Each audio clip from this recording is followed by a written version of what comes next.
Hello, this is part 27, I believe. Yes. And day 1, 2, 3, 4, 5 of me living with no air conditioning in the summer in Texas. We may have to go another 5 days before the AC man can be here.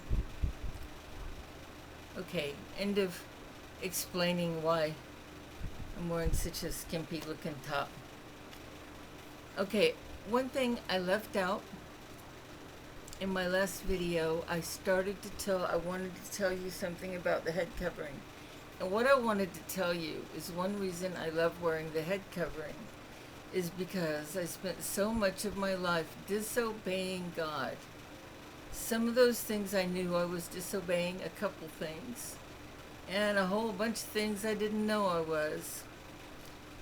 And just not knowing what the law is not an excuse, especially if you've had a chance to find out.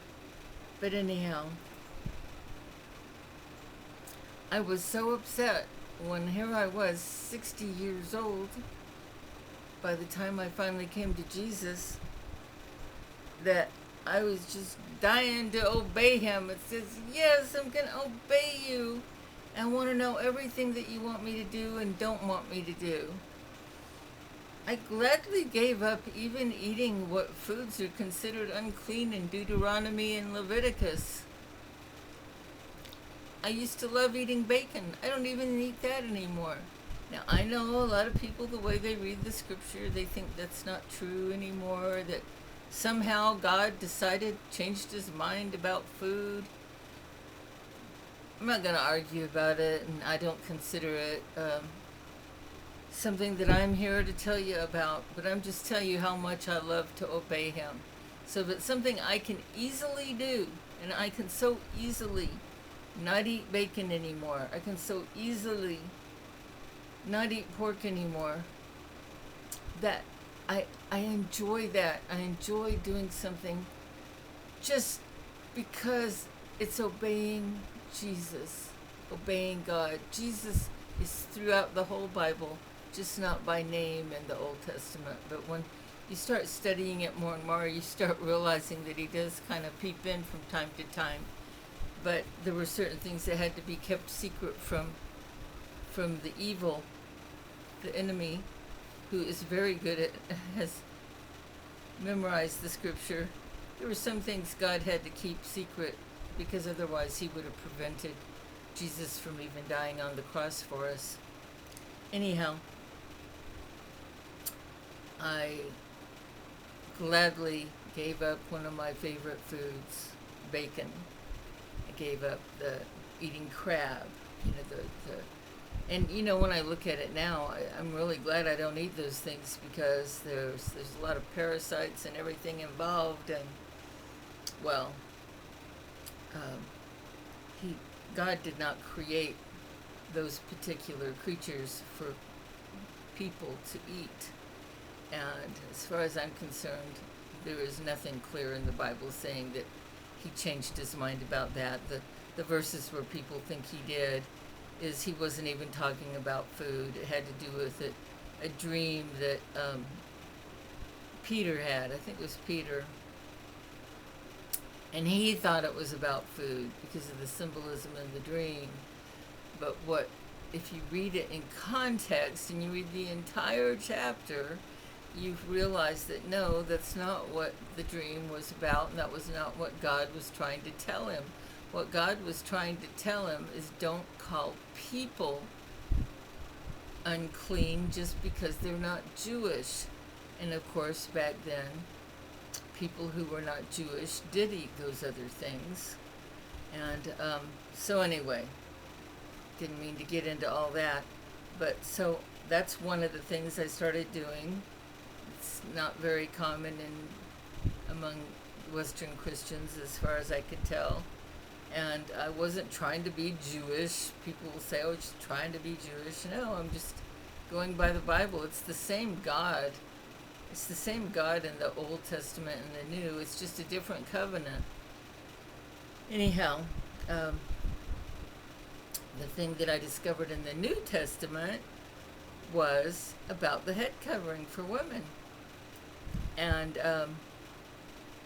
once I could see, it's like, yeah, that's something that I'll be happy to do. And in my culture and where I live, that's very unusual um, to see a woman wearing a head covering on purpose for God or because of the Bible. And I enjoy doing it. I think that I'm rebelling against rebelling because it was all out of rebellion that women decided to never wear their head coverings even when they went to their church gatherings. And I'm rebelling against that rebellion because there's a lot of things that came out of that I absolutely disagree with, and I know God does too. He didn't create women to be men, and he didn't create men to be women, and we're actually made differently. Even our brains are different. Studies have been done that show that even the way a man's brain works is different than the way a woman's brain works. And anyway, I wear the head covering just to obey God and also to not worry about what other people think about it. That's another thing we learn in the Bible. Don't worry about what other people think of you. They don't like Christians or whatever it is. They think you're stupid because you follow Jesus. I don't care what they think. I care what's true. Okay, enough of all that. I mean, I do care what they think. I want to help them understand. But hopefully a day will come where they will see in me a light and a peace and something that they don't have, and they're going to want to have it too. Really, that's there's a lot of people that have come to Jesus just because of that, because they met someone or had a friend that just always seemed to have something and they wish they had it, and they found out what it was. It was Jesus. Anyhow, I also, okay, and then I mentioned that I had started homeschooling my son. Around that time also I had started getting into the raw foods, eating only uncooked vegetarian foods. It was really hard for me at first getting off the dairy, but I did, and lost 120 pounds, and my husband just, he wasn't real crazy about it. He didn't really want me to lose weight for one thing, but oh well. It was interesting because as I got into it through books, things like that. I didn't meet very many people that were eating raw foods, but I realized that for a lot of people it became like a religion. Like they felt that they were more spiritual than other people because of the way they ate, because they were eating the raw foods instead of the cooked foods, and because they were not eating meat, that they were more advanced spiritually. And I never wanted to turn diet into a religion. It's and I don't think I did. But for me, one of the reasons that I did not stick with it beyond a year and a half or so was because it was such a disconnect with everyone around me, and that's something that people enjoy, eating together, and I was not enjoying eating with other people because people would feel like I was judging them if they ate something cooked while I didn't. They just assumed I was judging them. I wasn't judging them, but they were judging me. But it was just so uncomfortable to go through that. Well, anyway, I'm not going to go on and on about that. Anyhow, then we moved to that new. It started the homeschooling. A lot of that is because I had learned around that time there was a famous book that came out called "The Dumbing Down of America." And there was a lady who had ended up in the very top echelon job for the Department of Education. Maybe that's what it was called. You know, their names change sometimes. And she was new there, and there wasn't really anybody to show her around. Whoever been there before was gone, and she was just in a room with a lot of files, and she wasn't really given anything to do, and she just started going through the files, and she discovered that the education system was purposely dumbing people down. We used to have a really good education system in the United States where people learned a lot, and people were learning less and less. And I don't remember all the details, but it became clear to her, and she wrote books about it, um, how this was all happening, and the whole school system. If you go back with John Taylor Gatto, he's passed away now. I think they both may have passed away by now, but John Taylor Gatto, Gatto, he's written several books. Actually met him due to a homeschooling group I got involved with, actually helped start here in Austin. And he came to me for typing. I didn't even know he was coming to talk to them, because when I got married, my husband, my new husband, my only husband, was not interested. He just is. And being a newlywed, no, I didn't want to go off and do stuff without him, and just kind of, I'd learned what I'd learned, but I kind of didn't stay involved with that homeschooling group. But anyway, he came to me to do typing, and I learned a lot from him too.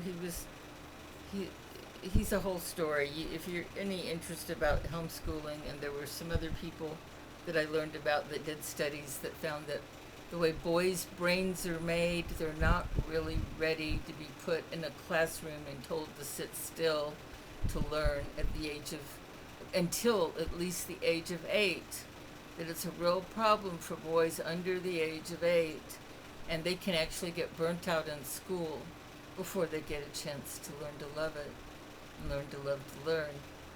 So I had made the decision not to put my son in school, but then when he got to be about 5, it was driving me crazy. It was always, look at me, see. He just wanted my attention constantly. And I did have to make money. I was getting my penny a word, or what, it was less than that actually at the time.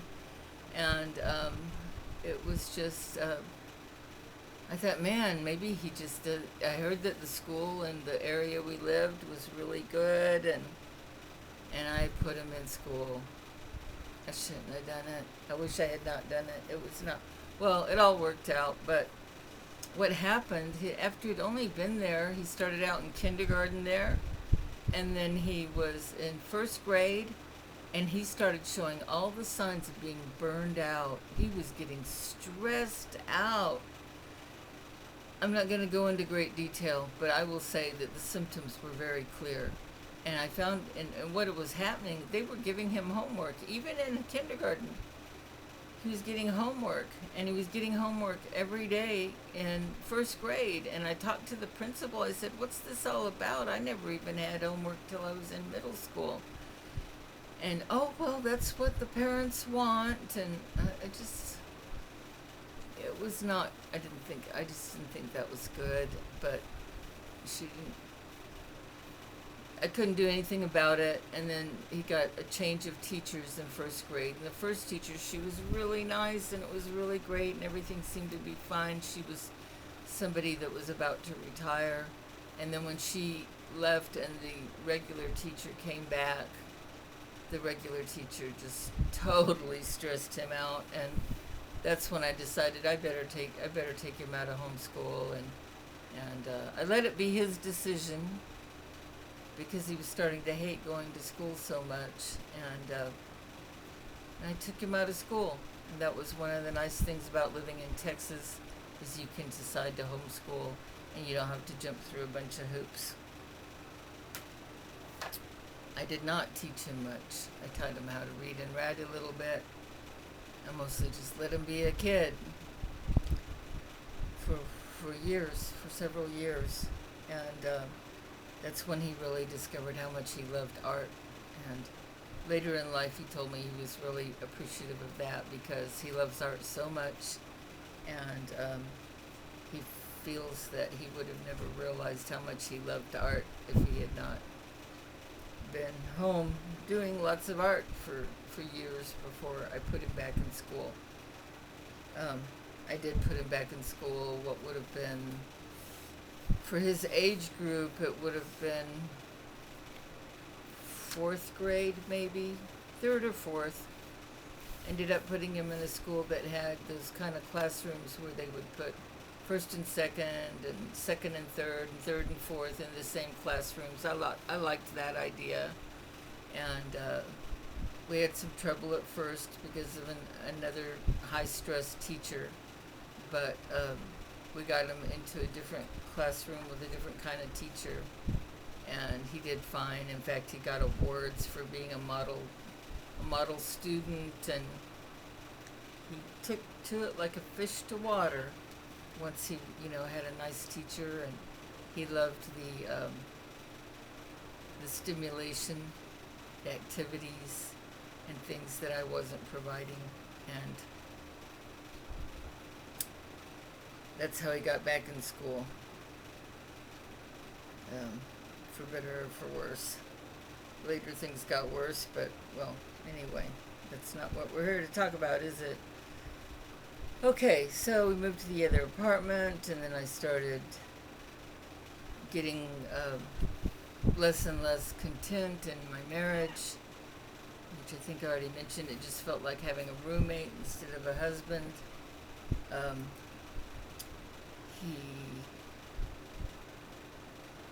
There was no intimacy on the relational level that I expected in a relationship that I had in previous relationships, and it never occurred to me that I wouldn't have it with him, but it never happened. There was some kind of disconnect that I never understood, and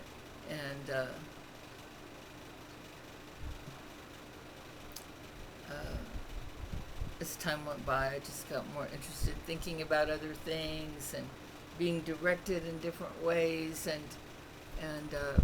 started getting into film acting, doing a trade with transcription to get free film acting classes. That was a big mistake, and I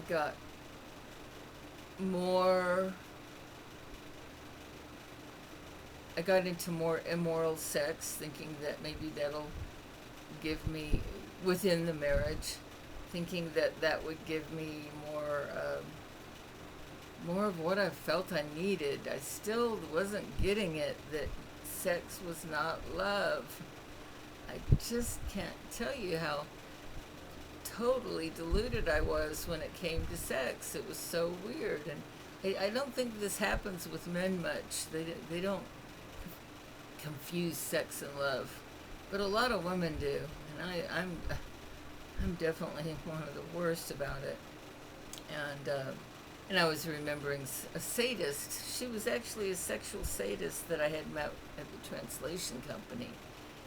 And there was one weird thing that happened. I forgot to mention that one night, it was like a dream, but it was like somebody came and was trying. It was her. It felt like I couldn't tell if it was real or like a dream. It felt kind of real, and it was like she was there, and that she was trying to force herself on me sexually, and I was kind of pushing her, and I was pushing her away, and it was a disturbing dream or whatever it was, and I ended up telling her about it, and she said to me, Oh, who knows? I might have come to bother you in my astral body, and by then I think I kind of knew what I knew what an astral body was. That when people talk about leaving their body and traveling around, they call that the astral body, and that's something you don't want to do. Not good. We're supposed to stay in our body. The only time we're supposed to leave is God Himself sends His own angel. And if it's His own angel, they'll usually just pull you up. You don't even know. You're not even part of the decision-making process. They're taking you to meet Jesus or whatever they're doing. That didn't ever happen to me, but I've heard of it happening to a lot of people. Anyhow, that same lady was, she talked about how she enjoyed being a sadist sexually, which I thought was really sounded awful. And she was explaining that, well, she didn't feel bad about it at all because she would just be with men that wanted to be hurt. I think that's the way she put it. They want to be hurt. So I don't feel bad about it. I'm just giving them what they want. It's very weird. But I remember one of the things she told me, she was quite a bit older than me. And one of the things, when I was living in this second apartment with my husband, I was remembering part of her advice. She said, if you have any fantasies, you should really go for them, because that's, she was saying that would be a good way to find some great satisfaction to try to make any fantasies you have real. And I started remembering that she had told me that when I was starting to feel so discontented living with my husband in that second apartment. And I started remembering fantasies I had that were just, they're wild, they're the kind of things you're like, I'd never do this, but sometimes thinking about it makes me feel kind of turned on or something. Things that are very immoral. And I started entertaining those thoughts a lot. That was not a good thing. And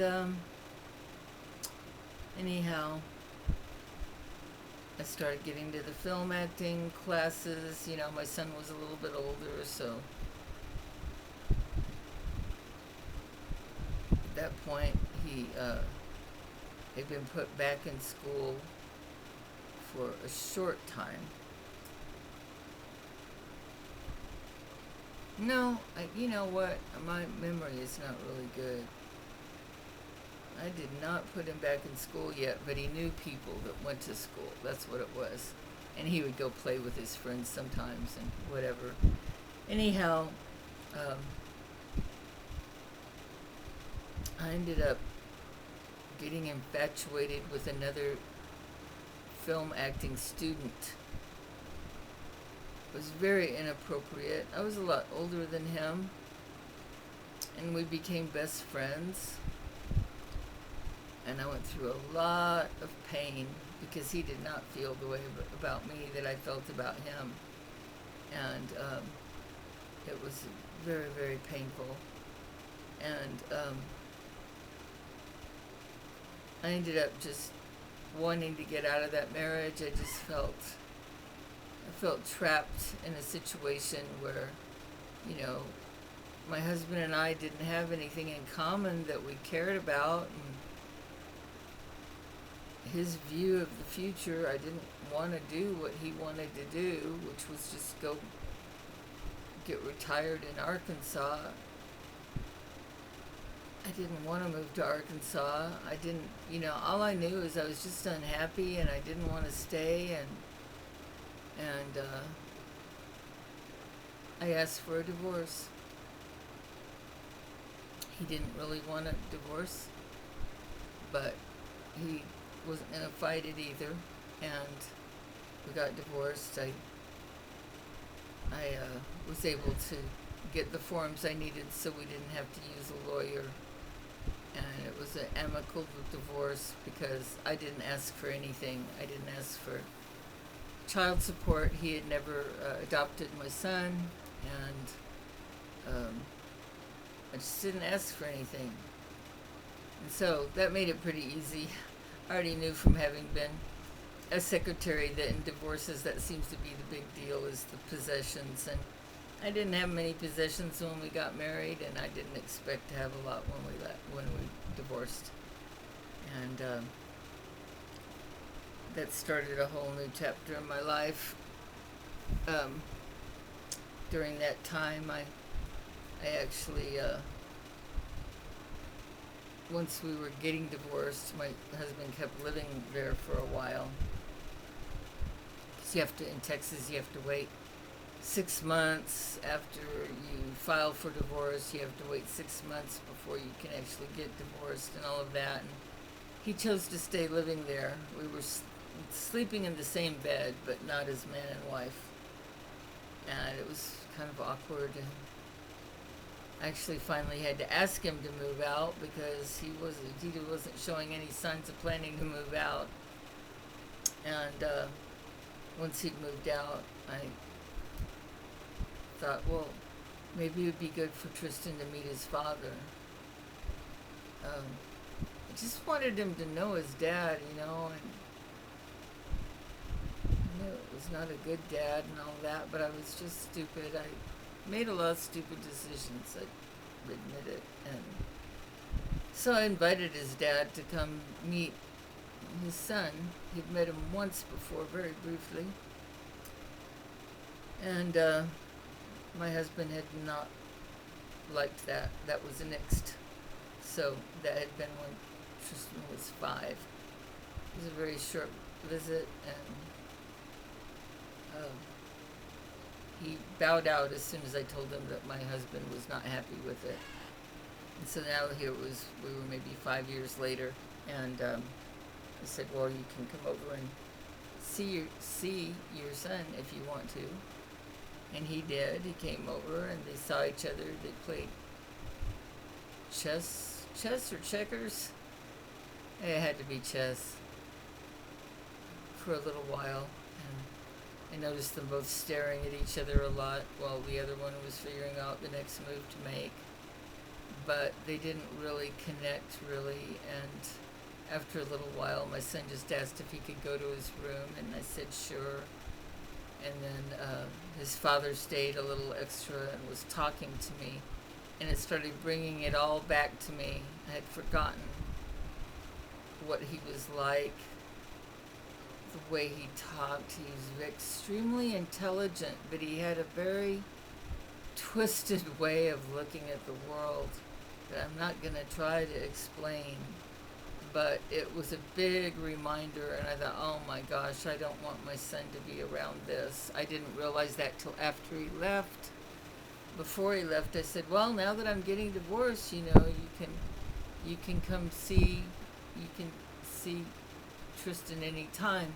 Although at that point, I had decided to move to California to pursue my acting career, which fell through.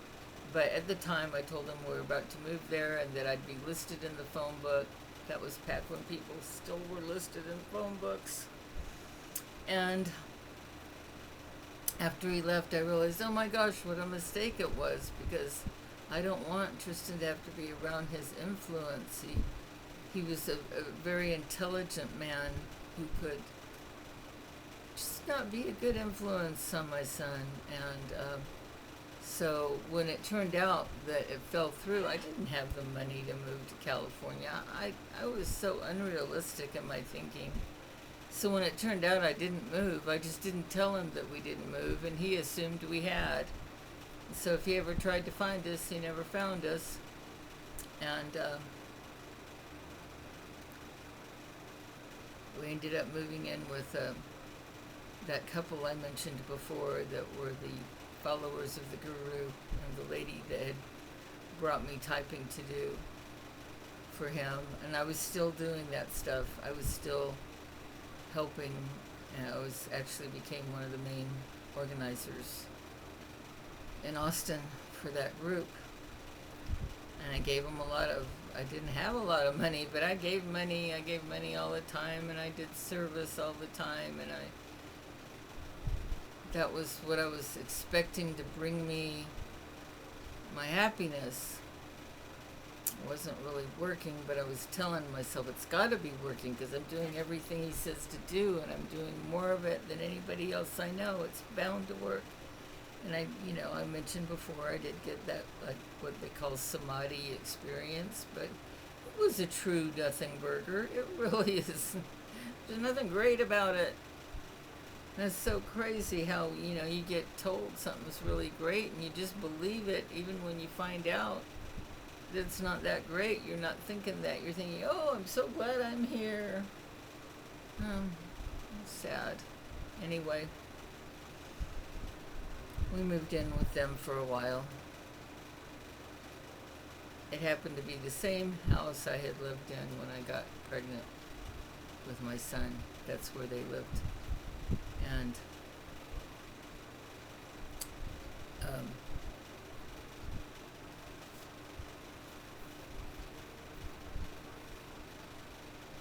Tristan continued to be homeschooled for a while, but it was while I was there that I realized that, gosh, I'm not teaching him anything, and he's going to have to learn stuff, and I just didn't know what to do, and I was really thinking more about myself. When I look back at it and really think about it, I could have put a lot of energy into finding out what to do to homeschool, but instead I was following my desires, always looking for a man, always looking for another new kind of sexual experience that was going to make me feel loved. I just would not get off that train. The whole sexual thing had a huge power over me that, I just wouldn't have ever thought could do, but it did. Money, power, and sex. But one of those three things is a big stumbling block for most people. Most people are not famous. That's the only reason I don't include fame, but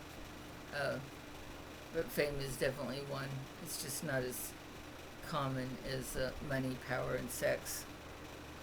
And,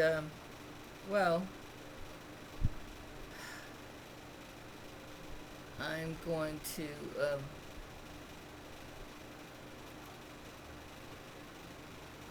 go ahead and end this for today, and tomorrow I'll be telling about how I almost moved to Australia. I was a crazy girl. Crazy, I tell you. What was I thinking? But I'll tell you next time. Hope you have a blessed day. And I wish I could find... Oh, yeah. Here's a nice little quote from Charlie Kirk, who was recently martyred, who put Jesus number one in his life. Some people used to criticize him. They thought he was really good at politics, but they wanted him to get rid of Jesus. And one of the things he told people like that was, politics is peanuts compared to Jesus. And that is how he lived, and that is what he really meant. And he always put his own humility before honor. He was a very humble man. And it's very sad to see how, it's not surprising, it's just what always happens, but he is so slandered. There's all these people saying that he's a racist and a white supremacist and a fascist and all these. He's just the opposite. He's not any of those things. And anybody who would take the time to just listen to him speak at any of his events or interviews, just listen to him for more than 10 minutes. Go ahead and give yourself a break and listen for the whole 45 minutes and find out who he is. Listen to him. He's not a racist. There was a term called colorblind. He was color neutral. He didn't judge people by their color. but he was seeing what was happening, how people are getting separated and being made to be enemies of each other because of their skin color and all of that. Anyway, I'm not good at talking of those things, but he is. And if you actually listen to him, you will know what he really said, because it's not these things that people keep saying about him, like Stephen King saying that, gays should be stoned. Well, Stephen King obviously got that because that was somewhere in the Old Testament. There was a point where that was the law. But that's not what the law is now. And it was not like anybody just goes and, oh, there's a gay person, start stoning him. It wasn't like that either. They actually had a court system and everything else. But anyway, it's, you just can't taking the Bible out of context is really easy to do, especially if you go to the Old Testament. You have to be somebody who's really studying the Bible and trying to see what's going on.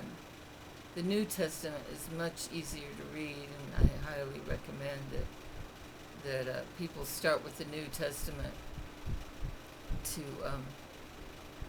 get a clear understanding of the covenant that we're under now. I think it's more clear and easier to understand, but the Old Testament is really important. It teaches so much of history, and it teaches so much of God's character, because we do not understand God. It's impossible to think, how can we have free will and yet he already knows what we're going to do? How can that be? I don't know, but I know it's true. He knows all the decisions that we're going to make. For him, time, he's not in time in the way that we are. He already knows every single decision we're going to make before we make it. It doesn't mean we don't have free will. He just knows what it is we're going to do. It's pretty amazing. And there's things in my life that make that really obvious. Just like how when I finally came to him that third time, I was, I had gotten myself to a real bad situation. It was like I never could find a good roommate for very long. It would always be hard getting enough money to pay the rent and da-da-da-da-da. It was just one problem after another, finding a good roommate. Once I came back to Jesus, started reading the Bible and praying and all of that, I found my old friend, who's my housemate now, at a Bible study.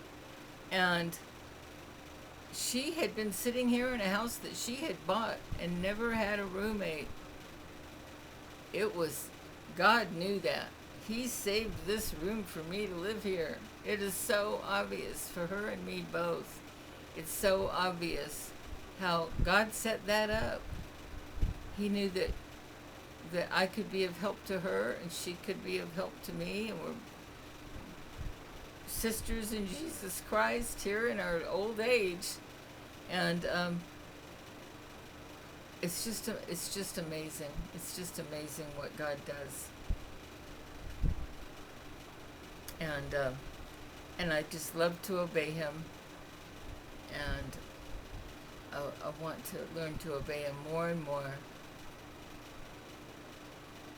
And I love obeying him just because that's a good thing to do. It's a really good thing to do. Well, hope you have a great day. Take care.